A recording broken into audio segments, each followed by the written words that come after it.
अमराज में मुब्तला मरीजों को हड्डियों और जोड़ों के डॉक्टर्स की जानिब से चेकअप और अद्वियात लिखकर देने का घिनौना इंकशाफ।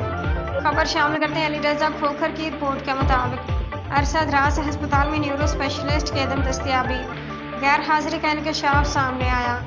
शादरा अस्पताल में घुटने की तकलीफ से मुतल्लिका डॉक्टर दिमाग की बीमारी के शिकार मरीजों को चेकअप करते चले आ रहे हैं।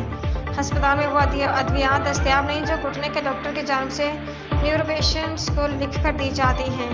दिमाग से मुतल्लिका मर्ज में मुब्तला मरीज रियाज को घुटने का डॉक्टर गैर कानूनी तौर पर अद्वियात लिख कर देता रहा। लिखी गई अद्वियात ना ही अस्पताल में मौजूद है और ना ही अद्वियात का मरीज के मर्ज से कोई ताल्लुक है। संगीन सूरत हाल और इंसानी दिमागों के साथ खिलवाड़ जारी, जबकि अस्पताल के बाहर कायम मेडिकल स्टोर्स के मसीहाओं से मुबैना गठजोड़।